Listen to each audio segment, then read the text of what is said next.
should probably say... Wait a minute. Let's try that again. That's not how it works. 3, 2, 1. Mark.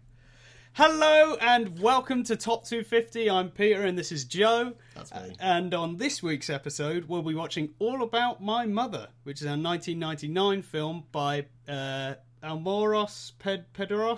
Damn it, I didn't have it up. Pedro Almoros. No, Almodovar. That's it. I knew Almodovar. that. Yes, Pedro Almodovar. And I think it's a Spanish film. I think there's like the Spanish title is like Tuto Dodro Mi Madre or something like that. You know, I speak Spanish. Good accent. Yeah, that's good. So we'll go ahead and get watching that, and we'll be back in a sec with our review. Shut it down. Kill it. And stop this as well. 1, 2, 3. There is too much butter on those trays. Right. 3, 2... You start off. 3, 2, 1. Mark. Hello there. Right, we just finished watching All About My Mother, and it's all about my mother, which is a bit weird. I didn't know she was in a film. Yeah. And so as this is kind of a book club thing, you've either seen the film or you don't really care about us spoiling the film, because we're probably going to spoil the hell out of it. Yeah, I mean, inevitably, I think we're going to spoil the film. So if you want to watch it first, do that now. Pause the video now. Yeah. Did you do it? Okay, you're back. Joe, what did you think about All About My Mother, the 1999 film from Pedro Almodovar? Very, very unusual. Yeah. I actually enjoyed it in lots of places. No, I thought it was good. Yeah. But some of it, absolutely bizarre. I mean, I think melodrama is a word you used halfway through, and that's the best word for it, because it is so bizarrely over the top and like a soap opera, and just so... I was struggling to find words. Some parts of it were just so like, what is even going on now? I'm confused. There were...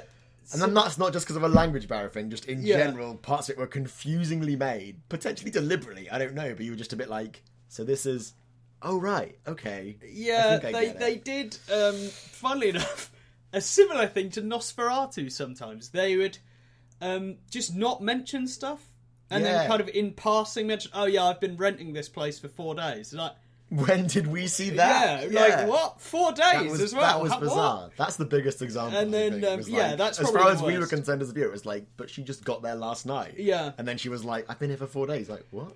To be fair, there were only a few moments like that, but they were fairly glaring. It was like, wait, when were we meant to know that? Yeah. So they would gloss over some things that you would think a regular film kind of wouldn't, and then there were lots of kind of intersecting storylines. I suppose we should probably... to begin with, they were intersecting. In the end, they all kind of tied up quite nicely in the end, I suppose.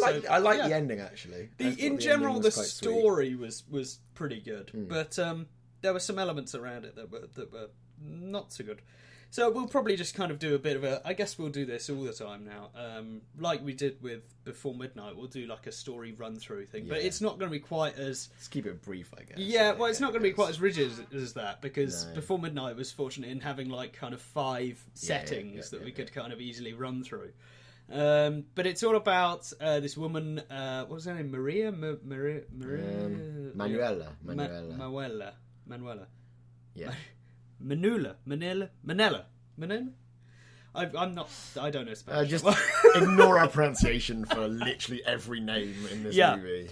But she has a son who is a writer. Who wants to be a writer. She's a single mother.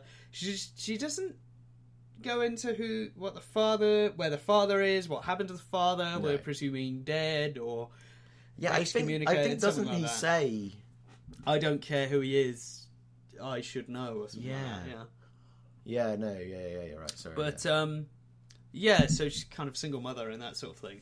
And then the son wants to be a writer, and at first, I think within the first kind of 5 minutes, I leant over to you and go, oh no, he fancies his mother, doesn't Yeah, he? that's what I thought it was going to be Because, about. it was going to be all about my mother. Yeah. And, the son was kind of looking at the mother in a very kind of, ooh mama kind of way. And writing down she's really, I fancy my mum. And, but no, it's not about that at all. He just wants to be a writer, and he was kind of writing... Yeah, he kind of mentions that he was writing about her or something like that. And he's she's writing I'm for a competition, I'm writing about yeah, you. yeah. But then they go and see a production of A Streetcar Named Desire, which I haven't actually seen, which made it a bit confusing. Okay, there's quite a lot of it in it. Yeah, I do hope to see it, and it's probably on the list, to be fair. I'm sure we could look, but every time we look at the list, we get derailed, so let's not do that. Let's not do that. So yeah, there was a lot of Streetcar Named Desire, and I guess there were some parallels and stuff in there, because there was stuff about babies and mothers and that sort of thing. But then, so then they finish the production. It's his birthday, and he's tipping it down with rain, and he wants to get an autograph of like one of the main actresses in it. And then they rush into a car and rush off, and he's like, no, I really want this autograph, chases after the car, gets hit by a car, dead. So, son is dead. And then his heart... Yeah! His heart gets organ donated to another person. I just... Yeah. Which, that was weird, because the first 10 minutes of the film, there's a lot of stuff about she works in an organ donation place. She's a nurse! And she, like, does, like, the simulated discussions between her and a doctor of, like, how it would happen when a relative, like, donating. And I thought that was going to be a bigger theme throughout. Yeah. And then 10 minutes in, he's hit by a car, and then there's a little weird flip where the doctor she role plays and simulates it with are telling her for real. Yeah. Your son needs to donate his heart. Like, and then it's very surreal, because I thought that'd be a bigger theme in the story. Yeah. And well, actually, they just go through that in 10 minutes, and it's like, right, now on to some other stuff. She's going over to Barcelona. Like, yeah, and then she even tracks down the guy who got her son's heart, and I'm like, this is gonna get weird. Shit going on here. And she's going to have this weird kind of obsession with her son or whatever. But no. And then that's kind of over. It's like, okay, the heart's over there saw now. Him, and then she goes back. Yeah, but she looked a bit sinister at the time. She's like all in black and sunglasses on. I was like, fuck. And then later she does say, his heart is with me. And I was like, oh no! But no, they just meant like figuratively. Yeah. But then she goes looking for the father. And she goes to Barcelona. Yeah, they were in Madrid, and then they go to Barcelona. And I'm not too up on Spanish geography, but I guess that's a distance. I guess that's a bit of a trip. I can't picture it. There's a really odd shot as well, this travelling shot, which they use near the end as well, where repeated, there's a train going through a tunnel, but they've obviously put the camera on top of the train, so we see that it's very claustrophobic. And it seems like that was just one thing I took away from it. You probably could have put the camera anywhere, but it was basically travelling footage. She goes to Barcelona, and then she's in a taxi and goes to like some hooker hangout, some like dogging spot or something. We realise later, to find the father of this. Yeah. Well, she found a friend. She finds one of her friends who is a transsexual prostitute, and who was like being raped. This was the first. This was weird. This was the first like soap opera scene. So when she's going into this place, which is just like a field, she sees like there's an underpass, and she sees this biker and this woman getting off. Yeah. And then on the way back, they're like, getting a bit down and jiggy, but they're kind of fighting a bit, and she's kind of stopped the taxi. She gets out of the taxi just fucking drives off, no fare or anything. He's like, I don't want to be here anymore.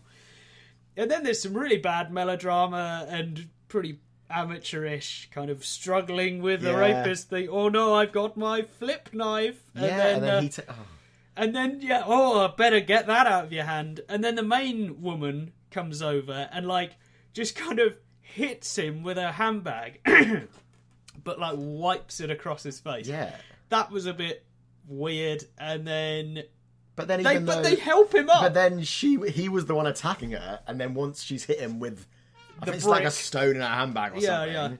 Then the woman who's being attacked is like, "Oh, go over there and so will fix you up." Yeah, it's like he was just trying to attack you. Like, what? That was really surreal. Scene. I didn't really get the relevance of that. But other than, I guess, it's a mildly dramatic way to bring that character in, and show that lifestyle is fraught with dangers, I guess. But that was a bit jarring. Yeah, that was a bit bizarre. And then they kind of, oh, I know you. You're my friend. I did not notice this 2 minutes ago when having a struggle. That was a bit bizarre. So then we're introduced to this transsexual prostitute character who's a bit kind of zany and wacky. Yeah. And then they pretend to be prostitutes to go visit some nuns to go to El Salvador or something. Yeah. And at this point, we're like, wait a minute, where is this story going? And although, to be fair, we kind of just went with it, because it was only until just now I was like, what was all the organ transplant stuff to do But with? this is still like 20 minutes in, yeah, I swear. this isn't very long in. Then what happens, Joe? Sorry, my voice is getting a bit... and then... Where do we go from there? And then, so there's Penelope Cruz. Like, Penelope Cruz turns up. She's one of the nuns. And then this nun is trying to help the mother find work. But then her mum's a bit of... There's lots of mums. Yeah, all about my mums. There's a big mum theme, clearly. Yeah. So the nun's mum is a bitch. Is a bit of a, snob. And it's we don't have a hooker as a kitchen in this house or whatever. And then it turns out, there's clearly this nun, something's wrong with her. It turns out she's pregnant, and because mothers again, she's meant to be a nun too, so obviously that's bad. She can't tell her own mum this, so she sort of ends up in the end moving in with Manuela, the main character, and then we later find out a bit later she's got HIV as well. So Penelope Cruz's character is pregnant and with AIDS or HIV at the time. And then, but then we, all this storyline, we've kind of forgotten about prostitute character. What was her name? Agrata. So she's off somewhere else, and then, but then also we keep coming back to Streetcar Named Desire production. Oh, yeah. Because the mum keeps going to watch it, and then she kind of infiltrates the actors, because one of the actors is addicted to crack or something, and then they go out in the night to find one of the other actors, and... that actress, and kind of she gains the trust of the lead actor. And so she's got the actor's storyline, so she's in there, the nun storyline, and then Agado, who kind of just went somewhere. And then they do kind of intermix and intermingle, and then around the kind of halfway point, they're all kind of together, and she becomes the personal assistant for the actress at one point. And then she even has to do one of the roles in Streetcar. And it all kind of goes all over the place. But then also, I've got to mention, crucially, the father of the nun's illegitimate child, who has vanished, is also the father of the main character's son, who died right at the start. And is also... And she does that and has a bit of a breakdown, kind of angry scene. A transsexual. Who's also a transsexual. And she relates a story of how, she went away for 2 years, and when she came back, her husband was still there, but now had tits. And there's a weird story she tells there. So, husband goes off to be a transsexual and gives HIV to a nun and also a child to this nun. Yeah. And then comes back at the funeral of the nun, so the nun ends up dying, and she has the child, and then the child ends up in the possession. That sounds a bit wrong. Under the care of Manuela, the main character. And it's also called Esteban, which her previous son at the start was called Esteban. Previous son? My first son. Which I guess is a bit of symmetry to that. Yeah, and but basically... Is that redemption or not? But I don't know. We all noticed. We noticed... You mainly noticed. But I kind of called it. So you called it. We expanded But she was being the mother to everyone. To everyone. Yeah. She was being the motherly character. So she loses her son, and then she goes and helps out, and she goes and kind of... She helps people the change in these people's lives, and she stops the one person from being a prostitute. She kind of helps the nun out when, if she wasn't there, it would have been really bad. And then she kind of sorts out the actresses, even though the one who was addicted to crack, in the end, I think dies anyway or something, doesn't she? Or did she? No, she gets married. Oh, she got married. But that's all off screen. She just literally had 3 lines in the whole thing. Yeah. That was an odd. But it was all a little bit bizarre. But But it's interesting, I think, because she's the one with the most to grieve about, really. Her, 17-year-old son just died, on his birthday. Dies on his birthday. Because, cheerful. She's the one with the most to be upset about. Yeah. And she's the most grounded person in the entire film who's got all her shit together. It's just look, we're going to do this, we're going to do that. Yeah. We're going to get you to a hospital, it's fine. It's just But then, Joe, you made such a good saving point. Everyone. You made such a good point. There's one part where the nun and the nun's mother are there in the hospital. And they were saying, when is the surgery? Yeah, and she's the only person that knows. This woman who's not related to any of them. She's just this random woman that lives with one of them now. She's just sorting everything. It's the surgery's at this time. Yeah, it's going to be a cesarean. Don't worry, I've got it covered. Yeah, she's just the mother to everyone. And she's just sorted everyone out. Mm. And then that was something weird as well. There were a few time skips in it. This is less of a problem with the film and just maybe they copy the film we've got.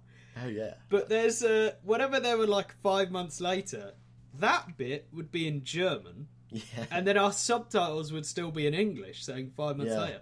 But none of the other bits in the film, the language was still Spanish. Yeah. But then these weird kind of subtitles. And then at the end, there was a little dedication to mothers in general. And that was all in German as well. Yeah. But, so it must have been a German copy, but was Spanish. It was maybe a German. I don't know. I got a weird copy of it. But that was more of a technical thing, I suppose. But writing was pretty good. I don't know. Maybe there's a difference between the writing and the screenplay. Yeah. Because again, there was a little bit of dodgy dialogue, and some of the scenes were again one of the last scenes in the film where Manuela goes away, and then 2 years later she kind of comes back, and Charles kind of sorted out now. And she's kind of tying up some loose ends with the actress and the Aguado. And that's when they mentioned that the other character, Nina, had gone off and got married and stuff. But they that scene was very oddly acted. Yeah. I don't want to particularly the last line is Hugh Morojo, the actress who's Blanche in Streetcar. Yeah. She turns back dramatically and goes, "I will see you later." Yeah. And that's the last shot of the film, practically. Is it I'll see you later? Or something like that. It's something like that. Well, yeah, something like that. But I completely agree. There was some really weird dialogue and writing in that scene. I was like, what's this scene about? What? Yeah. But they, a lot of it was kind of delivered with this weird false sincerity. Yeah. Where they were like, well, that was the thing.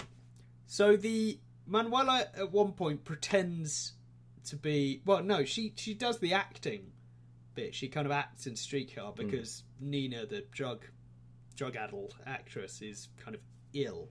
Yeah. And at the time, I thought that was her playing a ruse. She was like, oh yeah, she's home ill. Yeah. So I guess we'll just have to use me. Yeah. And it was just her way of getting in there and saying, look, I'm a good actor. You should use me. But when in reality she only wanted to do it so she could be close to her son or something like that. That's the last play they'd seen. She played the role when she was young, and that's how she met the father. Oh yeah. So there was some sentimental stuff, but it just seemed totally fucking random and out of nowhere. Because then she never wanted to do it again. She was like, okay, I'll leave. It was, but really that was a bizarre story. bit. That was a weird sideline to that bit. But I suppose it gets all the actresses involved. Yeah. But that was it. When she was trying to convince the main actress to be in it, she was saying, "Well, I'm good at lying," and then she's totally not good at lying. There's the nun who's got HIV and is pregnant, who's living with her. The actress then comes round, and it's like, oh, so what's wrong with you? So anyway, and she totally beelines over it or something, and it feels really unnatural. Yeah. It's like, that's not good lying. No. That's if anything, that's worse and more suspicious. But so overall, would you say this? Yeah, I mean, so moving away from the story. Yeah. Do you have any? I think one of the things you mentioned really early on, sort of about positives in the film, visually ridiculously colourful, just quite interestingly shot. That it looks like every scene is so bright and everyone's always wearing bright colours. And I wasn't necessarily positive on the colours. I quite liked the colours. I thought it was quite cool. But... So it's a film from 1999. And you just look at it and you're Yeah. like, well, that's the 90s. Yeah, And there's yeah. like kitchen cupboards are like bright blue, and they've got these vases which are those weird kind of, they're not quite pastel colours, but they're kind of off colours, I like to call them. And they're kind of like, ugh. And then they're kind of with the grainy film. It just looked a bit of the time, shall we say. Not necessarily bad. But then also the main setting, well, one of the main settings in Manuela's apartment that she'd been renting for 4 days, had like, was just kind of ugly inside and really like, ugh. And they kind of... So your main critique is I just don't about know, I just- the interior decorating of the film. Well, that was their choice to Yeah, make it okay, like that. yeah, And it true. was like, did Maybe we that's need just the that? Spanish fashion, I don't know. Maybe that was the Spanish fashion of the In time. the 90s, Yeah, yeah. Barcelona circa Yeah. late 90s was shit by the I don't know, looks. it could have been. But yeah, that was a little bit annoying. But I didn't have anything too great to say about like cinematography, which is one of my favourite elements of film, I suppose. There wasn't anything too. Yeah, there wasn't much in that. Early on, there was a great one when the sun was writing. We got a Oh, great yeah, shot that of was the cool. pencil kind of From on underneath, the screen. yeah. So we were the paper, and I was like, whoa! Like Yeah, that was a cool. minute in, I was like, boom, that was pretty good. Yeah, but that's then good. we got no other shots similar It to was that. more soap opera. It was, Yeah, just more it like was a just bit shots of soap them opera talking. in Yeah. general. And one thing that also kind of distracted me was the music. And I kept bringing this up to you. The music wasn't necessarily bad, and it wasn't necessarily uncharacteristic, but it was just quite loud and Yeah, quite over the top, overpowering. yeah. Again, this is more of a technical thing, but it did kind of detract a little bit, because there'd be kind of, especially in like the funeral scene, there was this music that was quite loud. And then there would be characters like trying to talk and going up and meeting each other with this quite commanding music over the top of it. And I don't know whether it was because there were subtitles and maybe we're not meant to know, like, Yeah. well, not meant to know, but like, you know, someone just saying, "Oh, hey, how are you? How's it going?" Yeah. Doesn't matter if that's kind of muted, so to say. But it just it did feel a bit odd and kind of Yeah. detracting it. You know, it kept coming up. So, oh, more music again. But yeah, ultimately, I quite liked it. Is it one of the best films ever made? I personally wouldn't say so. But Maybe not. But I think what I did really like about it, just thinking now, and you mentioned this halfway through, it is almost like an entirely female cast. And there's lesbian relationship in the film, there's transsexual characters. And still, in 2016, a film like that comes out, like Danish Girls in the cinemas at the moment. And it's actually like, that's almost news. People are like, oh no, transsexual characters on screen, like, that's a big thing. And it's like, I quite like that this was a film with characters like that, but didn't have to... That wasn't the big controversial thing that the whole film had to be focused on. It was just like, oh look, and there's a character like this. Yeah. And you just, you know, I just think that's quite a nice sort of attitude to it. Yeah, It was just there didn't is. overplay it or try to make the whole film about No, that. they didn't use it as like It a just, crutch. yeah, or anything. exactly. I thought that was cool. So And considering, again, this is like 17 years ago, it's probably yeah, 99. reasonably Yeah, forward thinking for yeah, I 99. suppose. But there was like, for instance, the Crying Game is one I think of Okay. in terms of that. Is more I think, and I think that was much earlier. I think it was earlier 90s, but still, it's not a competition. No. But I'm probably sinking out of frame now. I should probably let's just check on the old. Yeah, no, I think I was all right there, but just By the end, you'll just be on the floor. So, yeah, you got any more positives, negatives? I think I've kind of said my piece. As I say, like there were a few technical aspects I wasn't too pleased about, and some of the acting was a little bit, But then again, some of the acting was great. Like, it was really weird. It seemed to, like, they flipped a coin before the scene and go, okay, the acting this scene is going to be shit. Okay, everyone be really melodramatic and kind of awful. But then other times it was ding. Okay, it's pretty good acting, everyone. And ding. And early Penelope Cruz acting, pretty good. Beautiful Spanish accent. Your beautiful Spanish voice. accent, Oh, lovely. Yeah, and although the main character as well, Manuela, had a lovely husky Spanish voice, and it was great. That's good. But yeah, that. I was... mean, maybe there's like a whole layer of things about motherhood that subtext that I'm missing. I mean, there's clearly some themes about, especially like the last title card where it talks about how the film is dedicated to women playing other women and women playing actresses and women playing men and women playing mothers, or and then something to like us There's clearly that as a theme, I guess, as well, because it's all about people playing things. And Yeah, there's a bit of a feminism so angle. that's quite a cool, yeah. like, thematic link. Yeah. But I'm not sure how much I personally got Yeah, it. as men in our early 20s, I don't Clearly know we're just out of our how depth much we with can this. speak to that. Exactly, yeah. But yeah, I still kind of appreciated it, I suppose. Hmm. It's good to make a film about a cause, I suppose. Or Especially because you kind don't of- hear about very much. No, It's no. good. But yeah, that was all about my mother. Episode 3, I guess. Yeah. Nosferatu, yeah, episode 3. I mean, we We've haven't done many, have we? three. But, oh my god. Yeah, that was film what? 247. No, 248. 248. And next episode will be 247 Ratatouille, which gotta is a watch that. Pixar film, and 2007, directed by Brad Bird and Jan Pinkava, which is weird because I've always I just refer to those as Pixar films, but I suppose they do rarely have think about the directors. Yeah, they do have directors and stuff. Yeah. Yeah. But yeah, that was all about my mother. Ratatouille is next, so again, if you want to keep up with that, that episode will be going up in a few days, and we shall see you then for some Ratatouille action. Yum. Yo, love a bit of Ratatouille, I do.